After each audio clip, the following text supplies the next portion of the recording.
about the motion picture made by this Navy man, Newhouse? We're working on that. How does it look? Impressive. Can I see it? It's being analyzed. When the film is available, will I be able to take a look at it? As soon as analysis is completed, you'll see it. Satisfied? Yeah. How long will that take? About a week. We're doing an exhaustive check on the Newhouse stuff. Really putting it through the ringer. When we're through, we'll forward a print to the Director of Intelligence with a complete report of our analysis. Fill me in on Newhouse. Would you consider him a qualified observer? He rates as a top flight observer, an extremely competent one.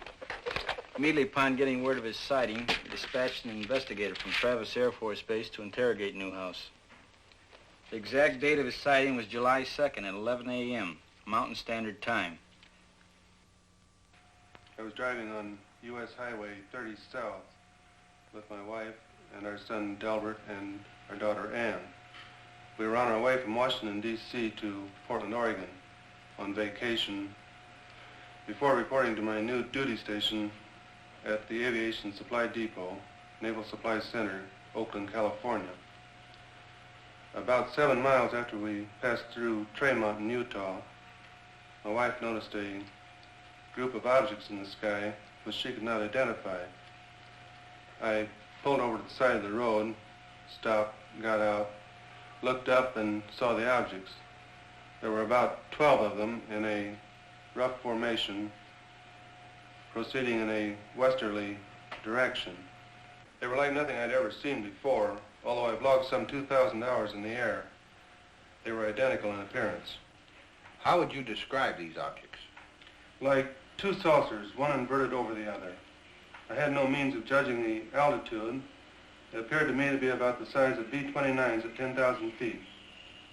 Did you photograph them immediately? I watched the objects for a few moments before getting my camera out of the suitcase. Then I lost more time getting film out of the second suitcase and loading the camera.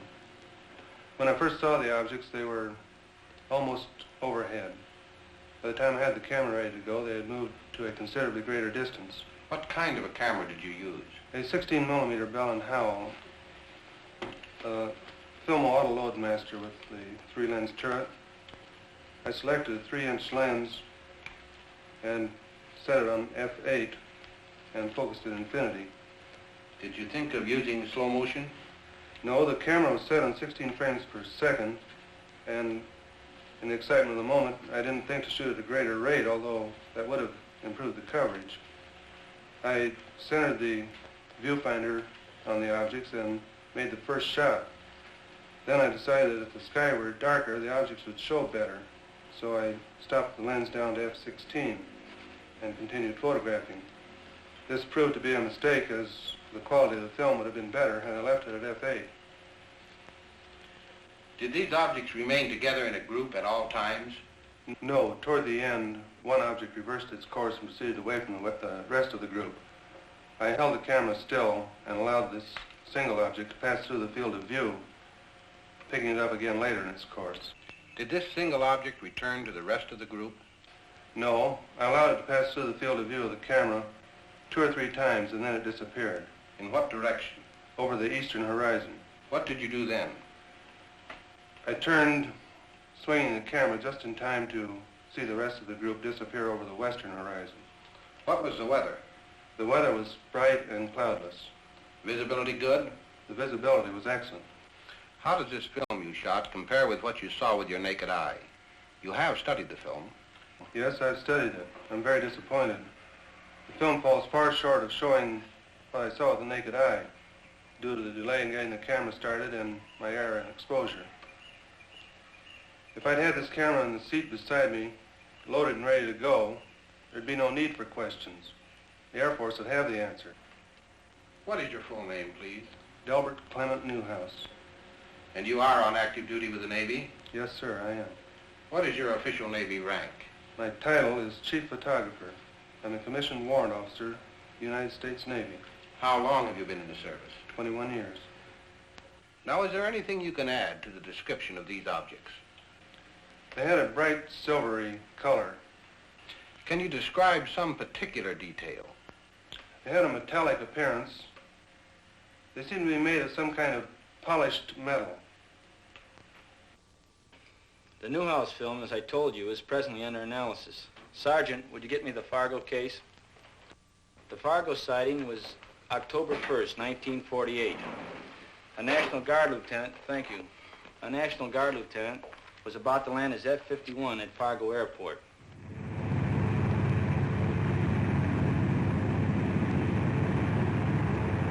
Captain Ruppelt gave me the details from the record. The pilot, after a routine patrol flight, was cleared by the tower to land when he asked, Anything in the way? There's a Piper Cub below you. Nothing else in the air. I see the Piper Cub. I see another light about 1,000 yards ahead of me. It looks like the tail light of a plane. I can see you, but I can't see the light you're observing.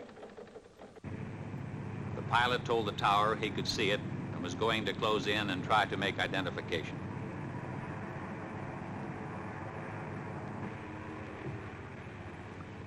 I can see it clearly now. A small white light. It keeps blinking on and off. As he approached it, the blinking light became clear and steady.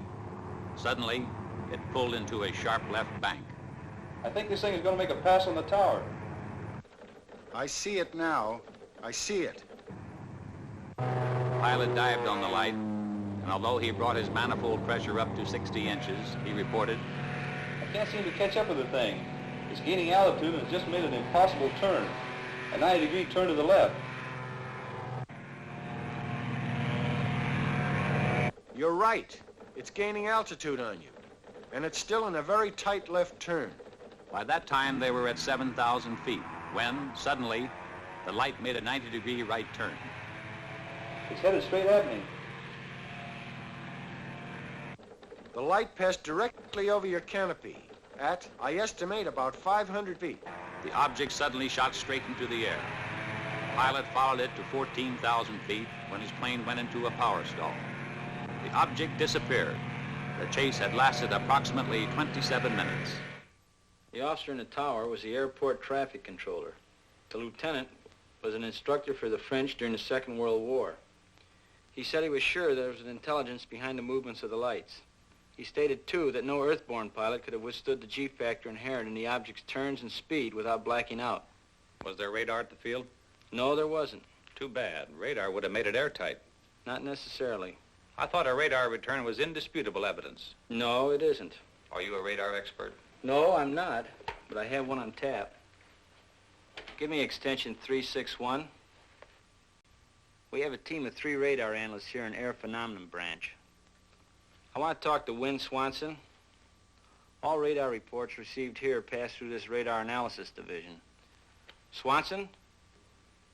I have a man here from the Pentagon. He's cleared. Wants to know about radar. Okay.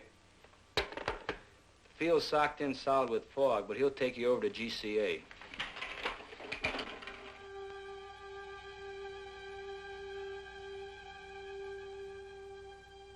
This is ground control approach. With zero visibility, GCA picks up the aircraft coming in, and by means of the pips on their scope, can talk them into a landing. Now this scope here gives the aircraft in the area. This scope here tells you whether you're to the right or the left of the landing strip, and that one there tells you whether you're too high or too low. Now the next scope is the same as this one, except that it gives you more accuracy. Patterson, GCA. This is Air Force 2162, past Fairfield, fan marker inbound. Request landing instructions. There you can see him on the screen. And you can track him all the way in. He's flying blind. Steer right to heading 20 degrees and begin descent to 1,500 feet. This is Air Force 162, steering 20 degrees, descending to 1,500. Over. Air Force 162, the weather at Patterson Field is 100 feet ragged ceiling. Visibility 1/2 mile. Light rain. Wind southwest 6. Altimeter 998. If you can see it on radar, there can be no question about misinterpretation. In this case, no. These are good, solid blips. This is Air Force 162, roger on the weather and runway. Over. Air Force 162, steer left to heading 35, turning downwind leg. range 8 miles south. Over. This is Air Force 162, steering 35, over. Sometimes a temperature inversion will cause trouble. Ionized clouds or equipment malfunction will cause false blips. Can you tell a false blip from one made by aircraft?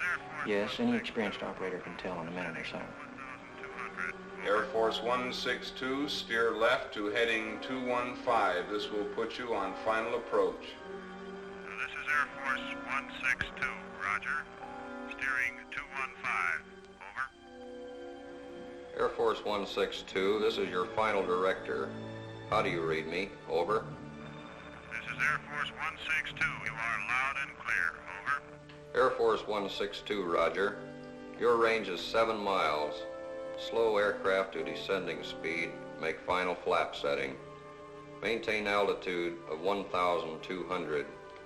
Heading 215. Do not acknowledge any further transmission unless unable to comply. If you do not hear GCA for any 5-second interval, climb to 1,000 feet on a heading of 125 and contact approach control. Steer right to heading 210, range 5 miles. You are now approaching glide path. Start normal rate of descent at 600 feet per minute. Entry to glide path good. Steer left to heading 212, range 4 miles. Go above glide path 10, 15, 25 feet high. Increase your rate of descent slightly. Heading 212. Holding you on the center line. Holding 2 feet high on glide path. Check that descent. Steer right to heading of 213. Range now 3 miles. Holding glide path very well. Go below glide path 10, 20, 30 feet. Level off slightly. Steer right to heading 214. Coming back nicely to glide path. 25, 20, 15 feet low. Heading 214 had you lined up with the center line. Range 2 miles. Holding 15 feet low on glide path. Bring it up slightly. 10, 5. Now on glide path. Range 1.5 miles. Heading 214 on glide path. Steer left to heading 213 over the end of runway on center line. On glide path as you approach point of touchdown.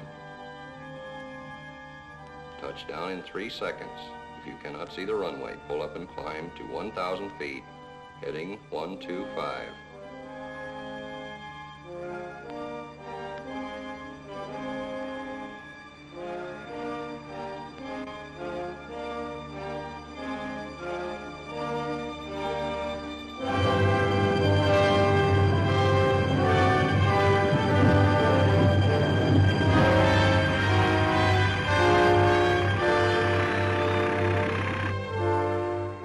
Safe at home. Well, that's it. Coffee? Yes. What exactly is your job here, Swanson? I'm one of a group of 3 radar specialists employed by the Air Force. Reports of radar contacts of unidentified objects are sent in to us from all over the world for analysis. How long have you been in Air Force intelligence? 2 years. Ever come across any cases you couldn't solve? We have unsolved cases, yes. Cases where good solid blips appeared and no known objects in the area. Then, too, we have cases of fantastic speed. Exactly what do you mean by fantastic speed? I mean speeds greater than any achieved by man. How much greater? Thousands of miles per hour. Thousands of miles.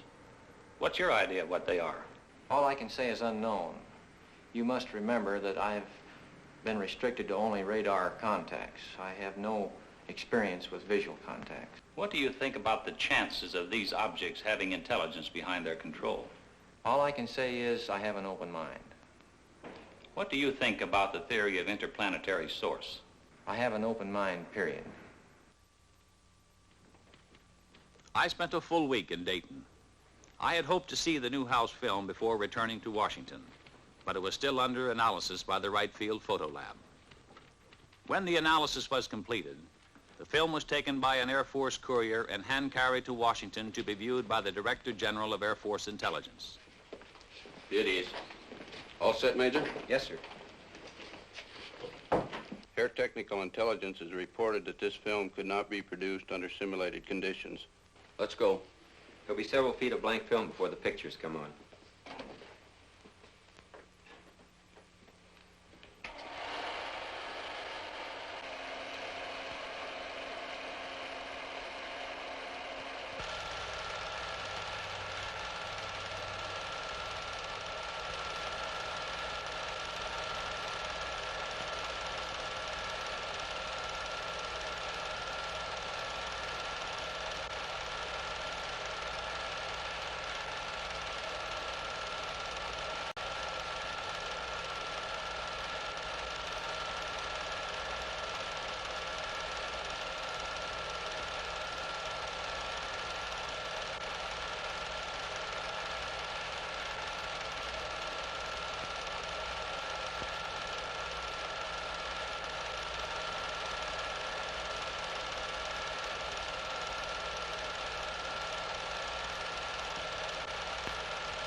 The film, as Newhouse had predicted, was in bad condition, but the chief interest was in movement, speed, and light source.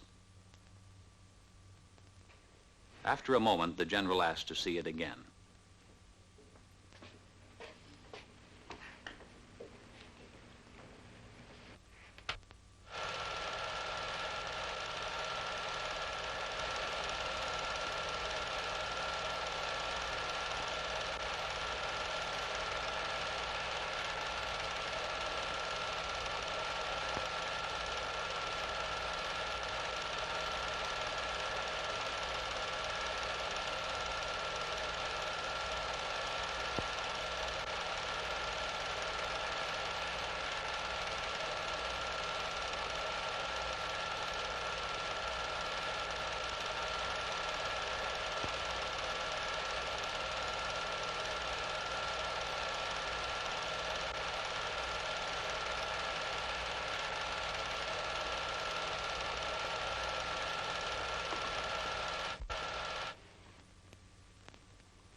How about that?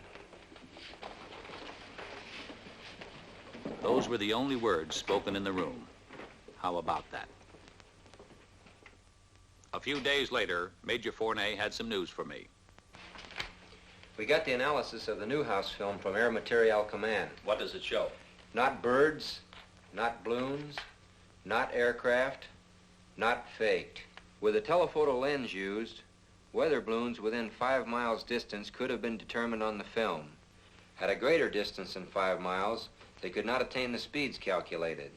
Within a 5-mile range, an aircraft of 40-foot wingspan could have been clearly determined. In excess of 5 miles, the speeds of the objects are greater than aircraft could achieve, except in a straight-line speed run.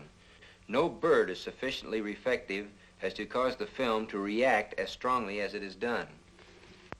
If they're not birds, not balloons, or aircraft, and the film isn't faked, what can these things be?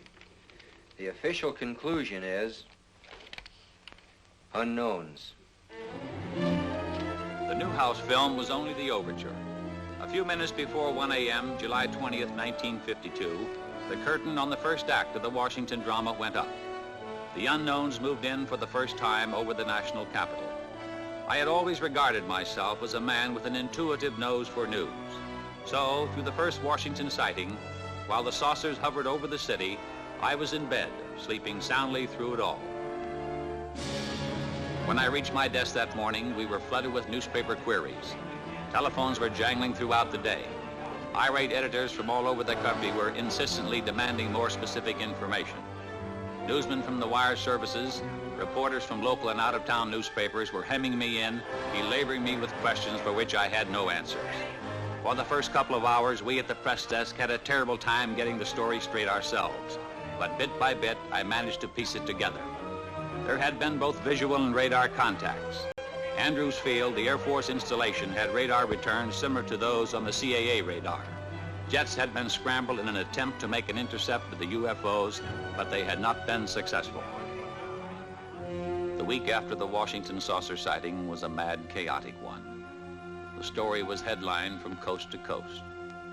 As the PIO man assigned to answer saucer questions, I had been under an incessant barrage of inquiries day and night by newsmen. I could get no sleep, no rest at all. Among other things, the Washington Daily News published an interview with Harry G. Barnes, Senior Air Traffic Controller, Civil Aeronautics Administration. Barnes stated, "There is no other conclusion I can reach but that for 6 hours on the morning of the 20th of July, there were at least 10 unidentifiable objects moving above Washington. They were not ordinary aircraft. I could tell that by their movement on the scope. I can safely deduce that they performed gyrations which no known aircraft could perform. By this I mean that our scope showed that they could make right-angle turns and complete reversals of flight. Nor, in my opinion, could any natural phenomena account for these spots on our radar." Then, exactly a week later, it really broke loose. It was the night of July 26, 1952. At 10:30 p.m., I received a phone call from Ray Nathan at CAA. Hello. Chop? Yeah. Ray Nathan, get down here right away. What's up? The radar at Washington National is picking up unknown. Again? The press is hounding me for a statement. I don't know what to tell them. Dee, bring my coat and the car keys. Stall them off. I'll be right over. A couple of guys from Life magazine are here with a camera. Stall them, too. What's the matter? Radar is picking up unknowns over the Capitol. Don't wait up. At 11:10 p.m., Major Forney received a call from Lieutenant Colonel Thomas, Air Force Intelligence Duty Officer at the Pentagon, informing him of what was going on at Washington National. As I raced to the airport, I kept glancing up through the windshield, expecting to see the things, but everything seemed normal.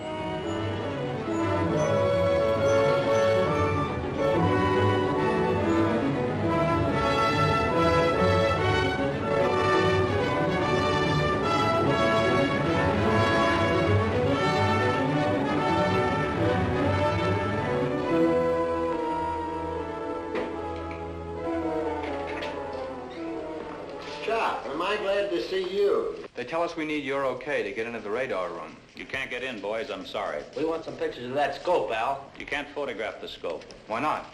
It's under security measures, classified wavelength, classified code names. Here we are in the biggest story in history, and you're keeping us out. Sorry, but that's the way it's got to be. Then we're going over your head, Al. Colonel Dick Searles. You can reach him at Metropolitan 89898.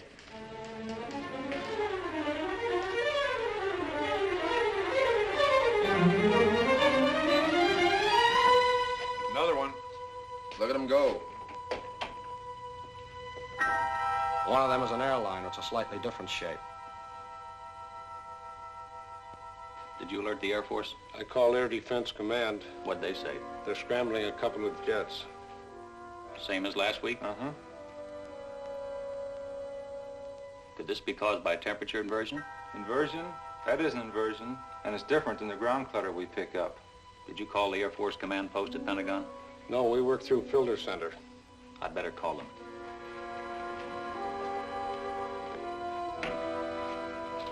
Get me the Pentagon Air Force Command Post. This is Al Chop. I'm at Washington National.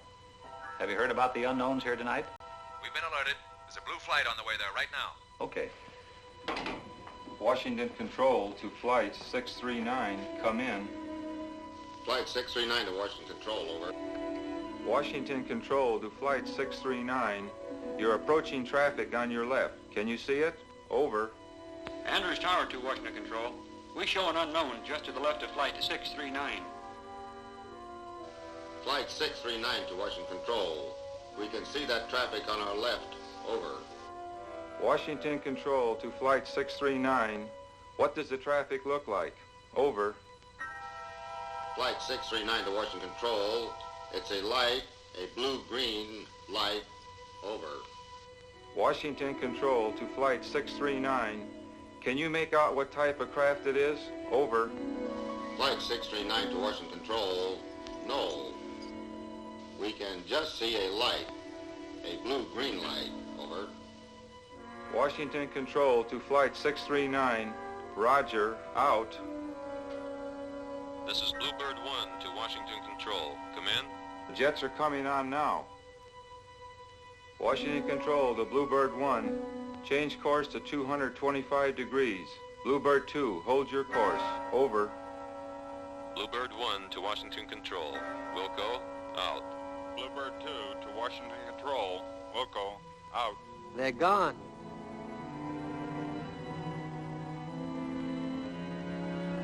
Andrews Tower to Washington Control. All our unknowns vanished shortly after the jets appeared.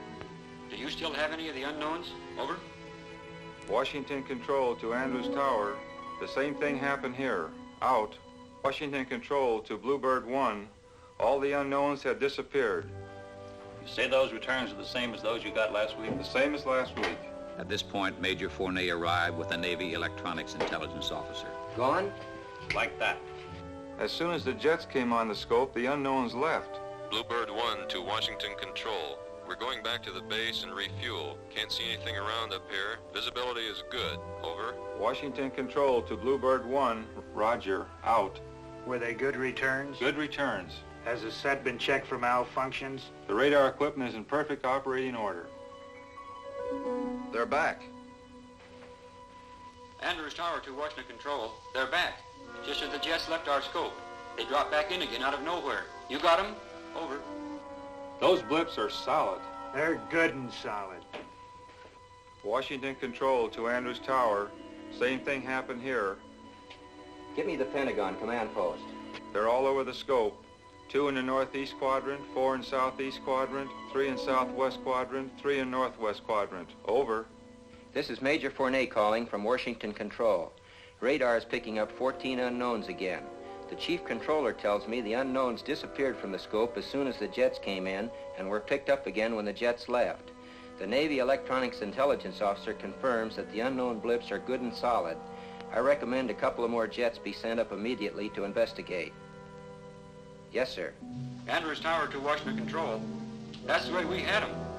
One just moved from the northwest quadrant into the southeast quadrant. It stopped over the White House. They're scrambling a couple of more jets. Washington Control to Andrews Tower. Roger on the change. Now it's moving back. Do you get it? Over. It's back in the northwest quadrant. Over. Washington Control to Andrews Tower. Roger. We've got a scramble out. What are those? Slight temperature inversion. You can see the difference in the returns. One strong, the other weak. These unknowns are solid objects. Red Dog 1 to Washington Control. We're approaching the area. Over.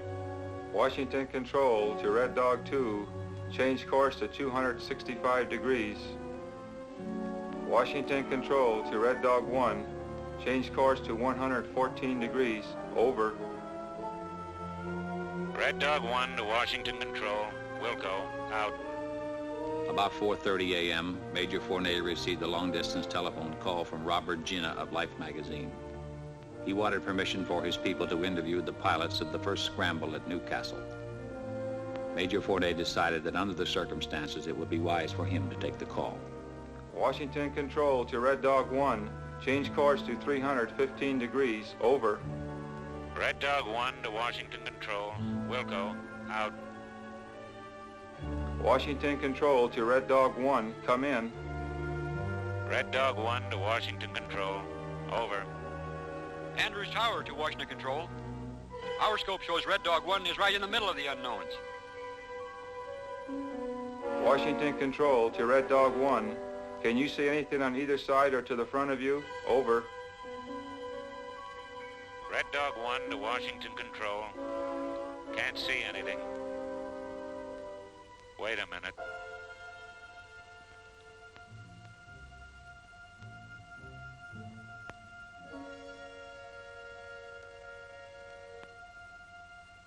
I see him.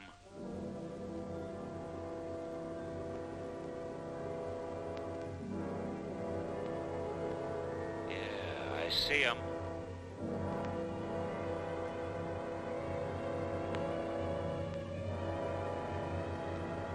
They're all around me.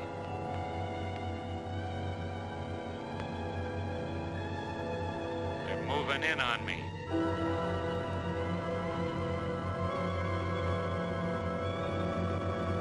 They're coming closer.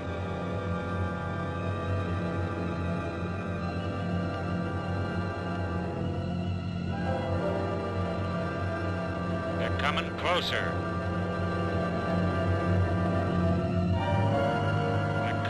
at me.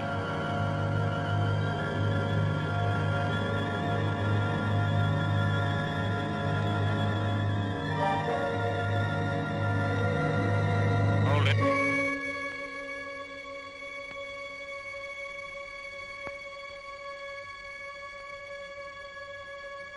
They're moving off. I'm at maximum speed. They're going away.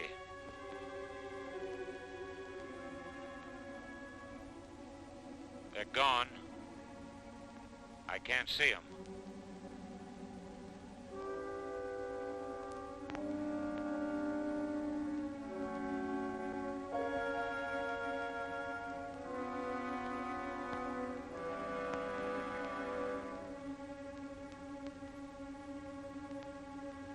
Red Dog 1 to Washington Control. I've been given permission to return to base. Over. Washington Control to Red Dog 1. Roger. Out.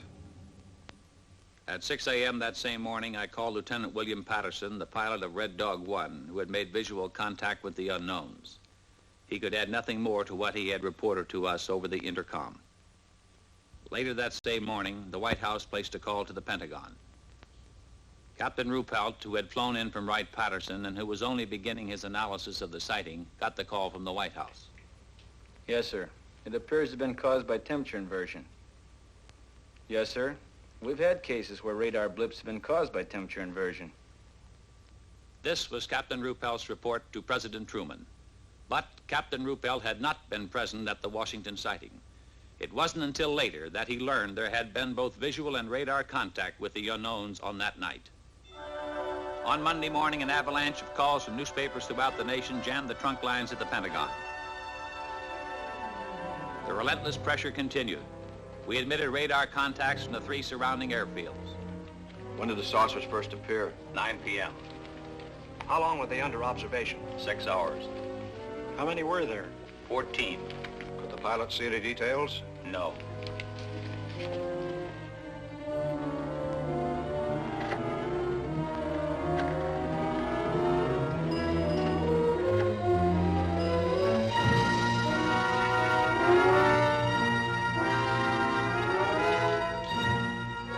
In an interview which appeared in the Washington Times-Herald, Lieutenant Patterson, pilot of Red Dog 1, said he concentrated on one of the bright lights, but it outran him.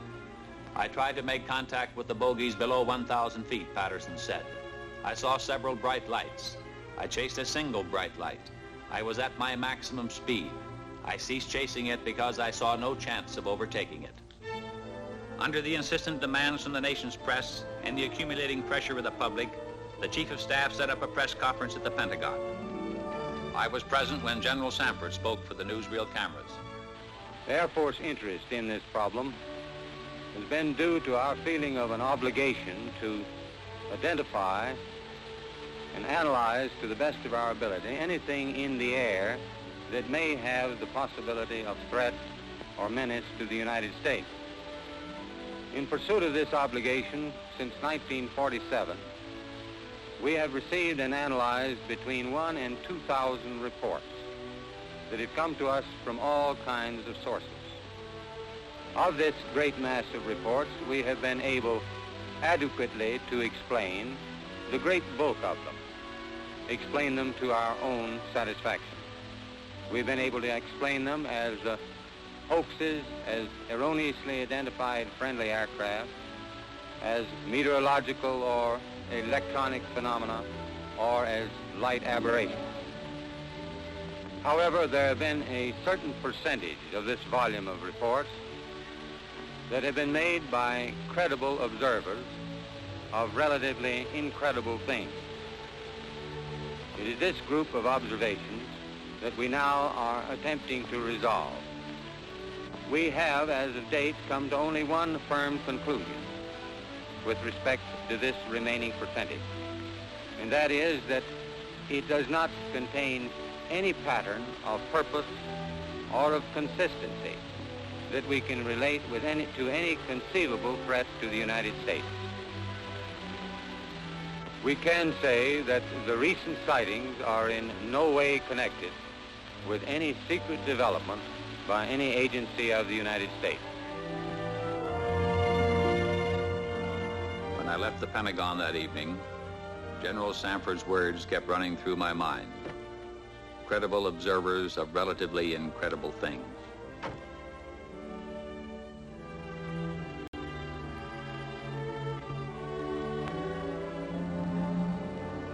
The theories of the skeptics could not stand up to the actual experiences of high-ranking military personnel, radar experts, airline pilots, and other responsible witnesses referred to by General Samford as credible observers.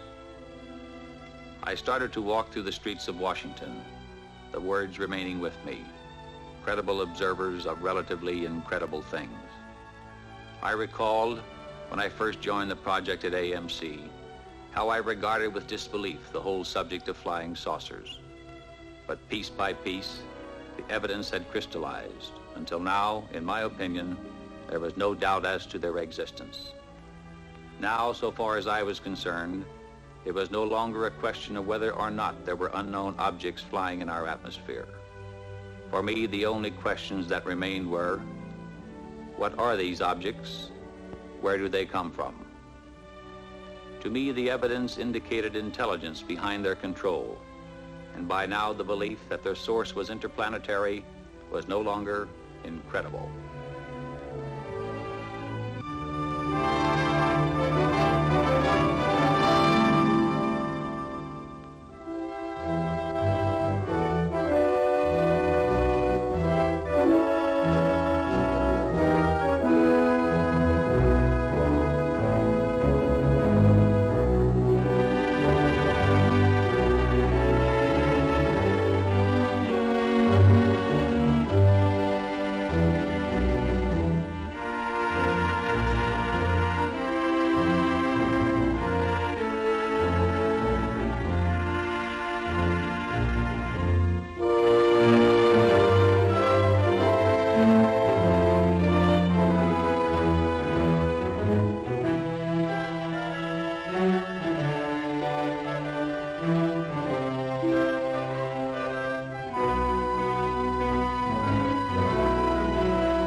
This is the Montana film, projected exactly as it was photographed. The objects are moving against a 25 to 28 mile an hour wind. This is the film in double frame or slow motion. A slight bounce in the movement of the objects as well as the tower is perceptible. This is due to the handheld camera. The film, analyzed frame by frame, shows the movement of the objects to be horizontal and steady. We will now vary the action and size of the objects and also stop the action from time to time for your study. We have just made a jump cut in the film to an enlarged size and reversed the action.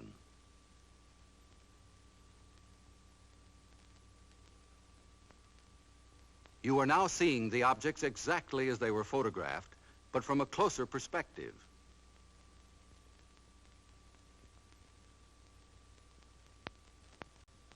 Analysis reveals that the objects are not balloons, nor any kind of known aircraft. The images are very different from those produced by any kind of birds at any distance. The shape, brightness, speed, rectilinear path, steady motion, and separation rule out various forms of optical atmospheric mirages or cloud reflections. Comprehensive analysis has eliminated meteors and other known natural phenomena. The possibility of airplane reflection has been carefully studied and ruled out. This is the Utah film as it was originally photographed. The image structure and maneuvers definitely eliminate any kind of known aircraft. This is where Chief Photographer Newhouse, in his excitement, changed exposure. He believed that by changing density and giving the film more contrast, he could clarify the objects. The single object that reversed its course. The bounce is due to handheld camera. Now we study the action of one section of the film. We stop the action. We move in. Within a 5-mile range, aircraft could be determined. In excess of 5 miles, the speeds are greater than aircraft can achieve, except in straight-line speed runs. The movement here follows an elliptical or circular pattern. Microscopic examination reveals that the objects are well focused. Their size varies from 1/6 to 1/10 the size of the moon, as it appears to the naked eye. Their form is circular and sometimes elliptical. This fits the commonly used flying saucer description.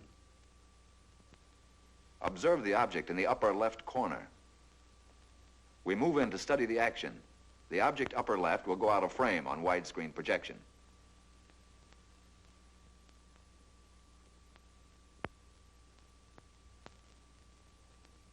Observe the motion of the two objects upper right as we rock them back and forth.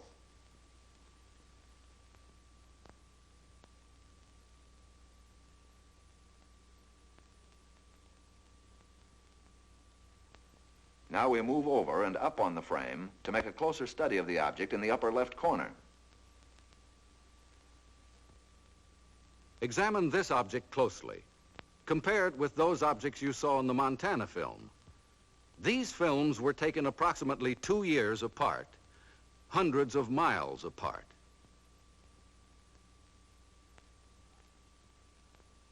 We drop back to the original perspective and resume. Now the section of the film where photographer Newhouse changed exposure. Weather conditions, together with the persistence and motion of the formations, eliminate the possibility of atmospheric mirages. Photogrammetric experiments have shown that the images cannot be associated with any kind of birds at any distance. Stop. Now forward again.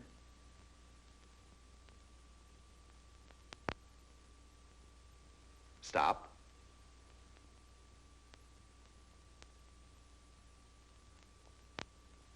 We drop back to original perspective.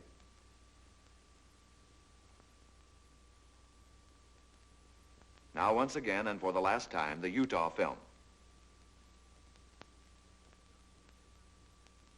The objects cannot be associated with any known balloon observations.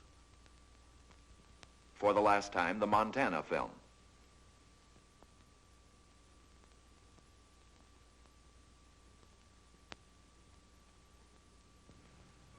The motion picture you have just seen is authentic. It is substantiated by documentation, eyewitness accounts supported by affidavits, and official government reports. The evidence has been presented to you with integrity and objectivity to establish the fact that unidentified flying objects, commonly known as flying saucers, do exist. Some kind of flying objects have been photographed in the sky. If they cannot be identified as objects known to man, what are they? If they are not man-made, who made them? If they are not from this planet, where are they from?